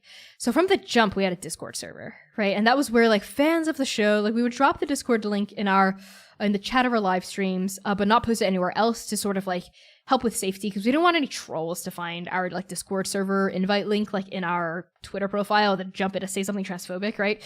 Because we know that shit will happen, and it has happened. So that's number one for like safety for our Discord community. And number 2, mods. Have mods. Your fellow players, fellow performers on your team can be your mods. Which we are. C, Erica, Lyra, and Max, and myself are all mods. But when we're streaming, we are usually very busy, focused on the stream itself to be able to mod the chat, right? So from the jump, we asked, like, Erica had already been doing Twitch streaming, so she was able to bring on some mods or, like, some friends she knew in that area to be, like, a mod from the jump. But, like, before you stream, make sure you have mods, like, down lock, right? And that expectations are the same, that everyone knows what is expected of them as a mod and what isn't, right? So we've got a couple of mods. Saga is a great mod. Toaster is a great mod. There's other mods for sure as well. I'm just blanking right now. Ammo is a great mod, right? And we make it a clear expectation to our mods that we want to have at least one mod per stream, especially since we've started paring back streams once a week for like a mod to like sit in and like just like keep an eye on the chat. I don't think is asking like too much of a mod. And we're also very careful. Like we're like, hey, if you can't sit in, it's not like we're not, you're not getting paid a living wage for this. You're not getting paid at all really to like mod for us. So we're not expecting you to like sit in and treat this as your day job, because it's not, right? But like give your mods like those Discord permissions, like make sure these mods are people you know and trust, right? And make sure that the mods are not scared to wield their mod powers, right? To like put down a ban hammer or like, step in. Community management, another thing is making sure you know what your server is all about or wherever you're keeping your community, but these days it's your Discord, right? Make sure you have something I really don't like about some Discords is they have way too many channels that are almost never used. It's one thing if you have a really big Discord server and like every channel is popping like all the time, like great. But like don't make too many channels, right? Like it's better when you start out to have too few channels, and when people like start talking about things, you're like, oh, people talk about video games all the time in general banter. Let's just make a video game channel, right? And then people can like talk there, right? Grow with your community, right? Like don't try to like have like a million categories with like a million channels like straight from the jump, because first of all, that's like a lot for you to manage. Second of all, like it kind of sucks to have like a Discord server kind of dead or with like 1,000 different channels and like none of them are bumping except for like 1 or 2, right? To grow with your community is a piece of advice. Have mods, have ground rules. Obviously, like rules, pin them somewhere, like make them super explicit. Like, what are the kinds of behaviors you're going to tolerate here? What are the kinds of behaviors you're not going to tolerate here? What is your conflict resolution policy? I believe for Transplanar, let me just read me first. Let's go. The rules. We do not have like a 3-strike rule. in Transplanar RPG, and that's pretty intentional. If you say some fuck shit in Transplanar, or if you're just kind of like, if a mod's like, hey, stop doing that, and you keep doing it, we will ban you. We'll kick you. We've done that a few times because we are very, very, I think, very protective of our community, especially because they're minors, because the vast majority of us are trans, a lot of us are like poor, don't have, aren't out, don't have access to physical, like in real life, like community support. So we're very protective of the community we've curated in our Discord, right? So like we're careful about the people we let in, right? And we're careful about how we manage safety in our server as well. And yeah, just like the kinds of rules you set, the kinds of behaviors you allow in your Discord, and it's modeling too. If you're the GM, if you're the producer, if you're a player, and like you're swearing a lot, you're posting a lot of NSFW stuff in the channel, then you're modeling that behavior. You're communicating this to your community members that's the kind of space, right, that you're putting out there. That it's okay to like make these kinds of jokes and like to post these kinds of images without content warnings or like without spoilering them, right, or something like that. And if that's the kind of that's kind of table you're running, that's if you do you, right? It's probably not the kind of Discord I want to be a part of, right? So just be really intentional and careful about the expectations you set, the standards you uphold, the kinds of people you allow into your space, right? And don't be afraid to be protective of it, right? Like, it's your space. What's it going to be, right? What kinds of discussions, what kinds of ideologies are you going to let in, and what are you not gonna allow? I am a final word in community management. I am a very, very, very liberal with my block button. I sure am. On my personal Twitter, by Connie Chong, and on Transplanar's Twitter, like, not just like obviously racist or transphobic shit, like in our replies, like transphobic comment, obviously that's a block, right? No problem asked. But also just like some stuff where I'm like, I see you boosting yourself all the time, and the other accounts you boost are primarily white, or they're mostly cis and straight, or like you've said a few things, you've used the word females a few too many times for me to be comfortable. You're not overtly racist or sexist, but I'll still block. I will block. Don't be afraid to use the block button, I guess, is my other final note for community management on your Discord and on your social media platforms. Like, the block button is your friend. For sure. Protect your energy, protect your spaces. And yeah, I think that is all I have in terms of live streaming TTRPGs. This always happens, I've run out of steam at the end. Ooh, I'm so tired. I hope y'all got something out of this. I'm now going to transition over to a Q&A format. So I'm going to scroll back in the chat and see what folks have said. Questions. We're going to just start chronologically. So Mitzi and Brooke, thank you for being here. Let's see. Going down. Brooke says, I was invited to join a stream TTRPG with a friend once, but I was too worried about misgendering and voice dysphoria. It feels like folks on Twitch will misgender you even if you have a giant name tag. Yes, they will. Especially now that Twitch has put out like these identity-based tags that you can search by. We've gotten maybe like I always like to tag like transgender, gender queer, LGBTQ queer, right? As tags that people can search us for under like the tabletop RPGs category on Twitch. And I honestly, we've gotten maybe 1 or 2 new viewers, maybe 1 new person in our Discord from those tags, and like so many trolls. I honestly don't even know if it's worth it at this point, which makes me really sad to say, but I will keep using those tags. I will, because I don't know, like the chance of like finding someone new, the hope of that outweighs my fear. It's not even fear, my annoyance at these transphobic trolls.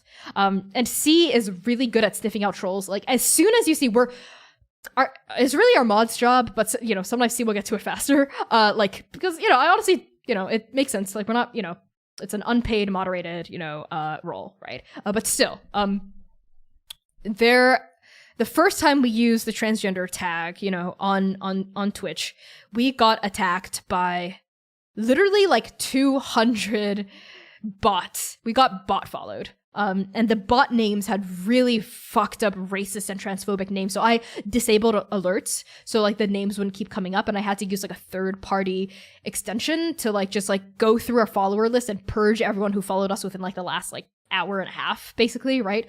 And they were just bot after bot after bot after bot, like so many. We literally like went up from 1.1k followers to 1.2k followers, right? Like from that, and we went back down to 1.1 after I like blocked and like deleted every, you know, bot follower from that. So just like make sure you have your mods watching your Twitch chat for you, and make sure your mods know what is a bannable offense. And for us at Transplanar RPG, what is a bannable offense is super low, right? The first red flag is when someone comes into our stream and they don't have a badge next to their name, right? They're not a sub.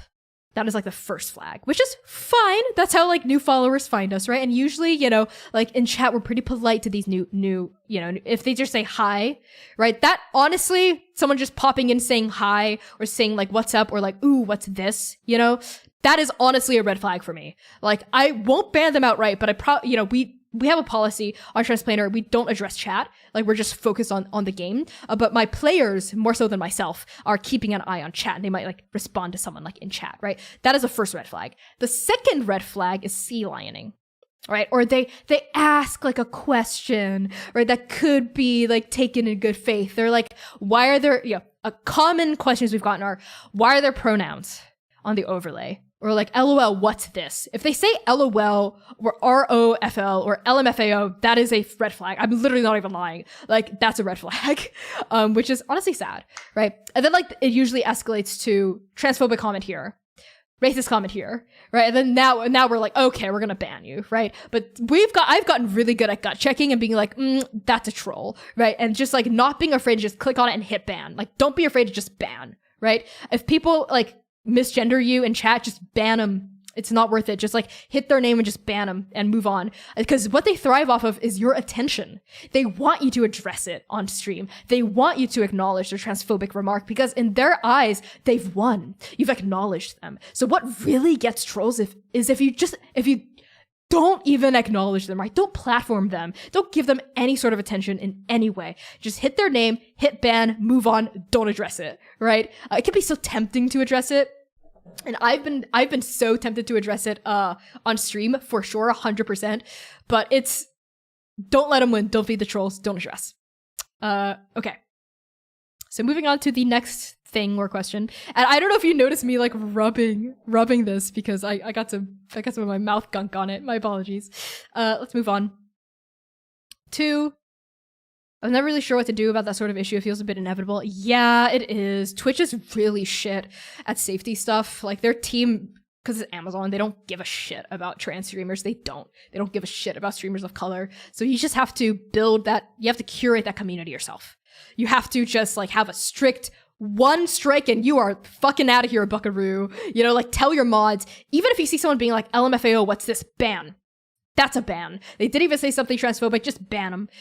If they're like, you know, like, I don't get what pronouns are, ban. Maybe if your mods are feeling like generous, just be like, oh, pronouns are this. And if they just go, oh, okay, then that's, you know, like that's happened maybe once, but like 1 out of 10 times I've seen it happen, right? 9 out of 10 times they'll be like, oh, and then they'll follow up with a transphobic remark. Don't even let it get there, just ban, right? It's not worth it. Like your potential new viewer is not worth transphobia, like potential transphobia. Okay. So moving on, Brooke has another note. This makes me think of Bleed and how sometimes story clashes with player emotions, like taking a signature item from a player and they aren't okay with it. What do you do when story and emotions clash? I think it really depends on the kind of table you're playing at and the kind of story you've all agreed to tell, right? Because there's a difference between a DM kind of being an asshole and throwing a curveball at a player that really isn't okay. Like if it's sort of like a lighthearted campaign, right? Or like, okay, it says reconnection successful. So I'm just gonna go back into talking about stuff. Okay. There's a difference between a GM being straight up disrespectful and like crossing people's lines, crossing people's veils, right? Like throwing content at players who have made it clear that they're uncomfortable with that kind of content or like that kind of story, versus a player who maybe has some control issues over their character, right? Because I think this is a both and situation. Like, I've seen both scenarios. When you say signature item, my thought is would this player be okay with having that item taken? Because some players are and some players aren't. You'd have the exact same character, two different players would be okay. One player would be, let's say the exact same character has a special sword, a family sword, an heirloom that was passed down, right? One player, if you take this, if the GM says, oh, you rolled a nat 1 on like stabbing the big bad, all right, the big bad laughs as your sword slides into like her stomach and she goes, you think this hurts me? You think this means anything? Shrimp? And then she snaps your family sword in half and she throws it down the dais, right? You stagger backward and I need you to tell me, like, how do you take that? Player 1 would be like, fuck yes! Oh my god, what? She took my family sword from me? Oh my goodness, I'm gonna fall to my knees. I'm gonna look up at her, tears are gonna brim in my eyes, and I'm gonna say, you're gonna regret the day you crossed me, as the big bad, like, dimension doors out of there, right? That's player number 1. Player number 2, exact same scenario, exact same character, exact same, like, situation, would go, what? Ugh. Seriously? 2 different reactions. Same situation. Neither is incorrect, right? I'm not going to say that what the GM did was bad. I'm not going to say what the GM did was toxic here. Because for the right table, it could have been super fucking dope, right? Like, whoa, that's awesome, right? For the right player, the right table, the right environment. For the wrong table, the wrong player, the wrong environment, that could be crossing a line, right? That could be, really hurtful, like out of character for that player. The player would feel like shortchanged. They'd feel like stepped on. They'd feel like, well, I cared a lot about that sword. I cared a lot about what that meant to me. Like, not just as a character, but as a player. Like, could we maybe like X card that or redo it, right? So I just think it boils down to knowing your players and knowing the kind of story you've all agreed to tell, right? At the table. If you've all signed up to tell a grim, dark story where no NPCs are safe, like nothing's off the table except your lines and veils, right? And like you as a GM have made it clear up front, like, hey, I'm going to throw some curveballs at you. It's going to be kind of an intense campaign. And all players straight up, session 0, they're like, great, we're on board. We want this. Like, put those knives in our backs. Like, yes, I'm interested in playing these flawed characters. I'm interested in playing these characters that are fucked up, right? I'm interested in like messed up things happening to me. And then like a player or two is consistently like, oh, I don't want that to happen. Oh, but that NPC, I don't want them to die. Oh, I don't want then maybe that's just not a great fit, right? Or you could like talk to that player out of character being like, hey, I thought we agreed that it was okay for us to tell a grim dark story where like nothing's off the table. Like, it seems like maybe this isn't a great fit.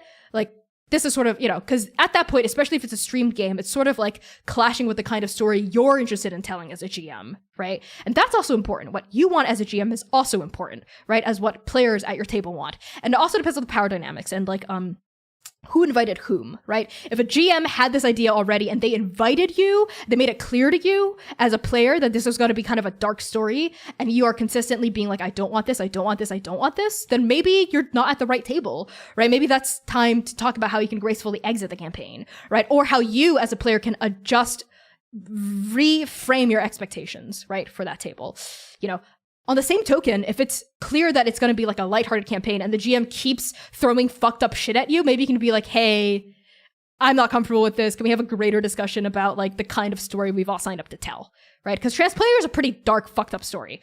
All my players know this, right? We've got our content warnings, we've got our lines and veils, and aside from those, like pretty much anything's on the table, right? We've got our landmines, we've got our X cards, right? To like help facilitate things that weren't on our lines and veils that might come up, right? But other than that, all 4 of my players know it's going to be kind of a dark, fucked up story. And they're playing dark, fucked up characters too, right? And it's important to me that we're all on the same page about that. So yeah.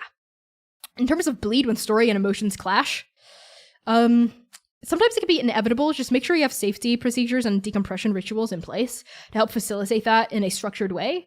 If and when it does come up. Yeah, and that's why you should have a BRB screen. Like if bleed's coming up, you'd be like, all right, we're going to check in. We're going to go to a BRB screen. We'll be right back. And then like talk to your players out of character. Like, what's going on? How can I help you? How can I support you? How can we move forward together? Right? Excuse me, I burped there. That was disgusting. Yeah, so just make sure that, again, expectations are the same and that you have safety tools in place to help facilitate those difficult discussions if and when they eventually come up. So moving on. Let's see. Brooke says, speaking of overlays, you need a Stream Deck or similar device. Need, I think, is the operative word there. I don't think you do, especially when you're starting out. It's been over a year here and I don't use a Stream Deck. I wish I had one, and I wish I had a second monitor. That would probably be my next upgrade. To have a second monitor would be great. And to have a Stream Deck would also be good. But I would say if you're just starting out and budgeting is a concern for you and you're like, where should I put my money? Don't put it in a Stream Deck. Like, you don't need that until your stream gets a little bit more sophisticated, I think. Until when you're like, I can't toggle these million things because I'm doing these other million things. I just need a button to do this, right? And for TTRPG streams, they tend to be pretty simple. You probably don't need a Stream Deck unless you're running like incentives with like text to voice special things, with like music, with like lights changing, right? Then you'd probably just like hire a producer at that point, right? Or have a Stream Deck, right? But unless you've gotten to that point, invest your money in other things, in a mic, in a good PC, in a webcam, right? And in paying yourself and your players. Moving on. Missy says Audio Technica AT2020 is really good as USB mic as well. Yes, I'm just gonna say that again in case you're watching this. Audio Technica AT2020 is good. Brooke says considerations for eliminating background noise. Yes. The mic matters. If you have a USB mic, it will pick up background noises more. So first, look at your hardware. Can you get a mic that is I believe the Shure SM7B is a dynamic. I'm pretty sure it's a dynamic mic. Yeah, it's a large diaphragm cardioid dynamic microphone, which basically means like depending on the settings, it really only picks up like when you're talking right here. I'll even give a demonstration. So this is how close I like to be with my Shure SM7B. This is where I would be if I was just like talking normally. If I had a USB mic, I'd probably talk back here. And all the way back here, right? All the way back here when I'm talking, probably it's starting to get a little bit harder to pick up with the Shure, right? Starting to clip out a little bit. And if I'm all the way back here and only really like not really like talking that much, it gets a lot quieter, right? It gets a lot harder to hear as opposed to when I'm like up here, right? So a dynamic like mic that isn't USB will be a lot easier to configure in settings to like to block out background noise. I also recommend getting plugins for your mic. This can also be for a USB mic. So through OBS, you can get Reaper plugins, which basically help like, I'll just open up my plugin settings right now and take a look because I have Reaper plugins, which can also help drown out background noise. So I'm going to look at filters, get a compressor, put compressor, EQ, noise gate, onto your mic, and that should help a lot with it. You just have to like toggle around with the settings, but your plugins and the mic itself help a lot with drowning out background noise. Other than that, try to eliminate background noise if you can. If it's sort of like a fridge, I've literally seen stream producers be like, unplug your fridge. Like during the duration of the stream, unplug your fridge. Or like unplug your AC, or like turn off your fan. I have mixed feelings about this. I don't think you should jeopardize rotting your food and getting heat stroke for a stream. Keep your fan on, keep your fridge plugged in. I actually disagree with that because your physical safety and your health and your access to good, safe food is more important than a little bit of like humming in the background, right? Another thing you can do is you can get like padding. I don't have it, but it's sort of like you can set up like a screen, helps blot out noise a lot, like a partition, or like special like foam padding, especially if you like live in a city or you're on the first floor of an apartment, which I am. Both of those things, and like cars might pass by for background noise, or if you live in a house with a dog, or like noisy cats, or like children, or like other people who are talking, that's another good way. Close your door, make it clear to the other people in your household that you're streaming. Like try to make sure that they can also be respectful of that if possible. So these are all my tips for eliminating background noise. Another thing, Mitzi says, wait, you broke C's old headphones? Yes, I did. I'm sorry about that, C. They were like kind of like, they were the cute little prism headphones, but I cracked them outward like this. How do you change the size of Google Meets without it going wonky? So this caption box that you are seeing down here is from a window capture of Google Meets captioning services. So there are two ways I can change the size of this box. One is through OBS. I'm gonna make it big. I click the caption box and I drag one of the red dots to make it big. Or I can drag it small and make it small again, like this. You can also press Alt and then touch it to like sort of like drag out the box itself instead of like making it big, like this, right? That's option number one, to do it through OBS. Option number two is do it through the actual window itself. Okay, I'm gonna mess up my captions a bit, but I'm doing it for you, Mitzi, because I love you. I can drag, see? If I change the dimensions of the box, either like vertically or horizontally, that will also change the dimensions of the box on OBS. So there are two different ways, basically, that you can toggle with it. The actual size of the window capture and on OBS itself. And you just sort of have to like play with both settings until you find one that you like. So moving on, let's see. Yeah. Buy me a coffee is a possibility if Patreon goes under. That's a good point. Brooke says, I've left Discords as spam the @here@everyone features. Some ping 10 plus times a day. That is way too...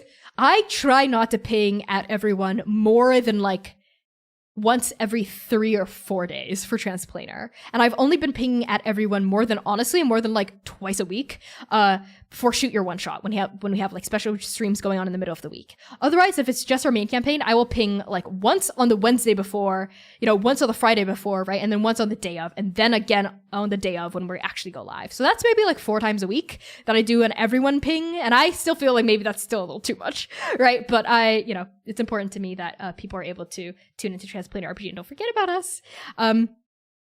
Yep, rules are important.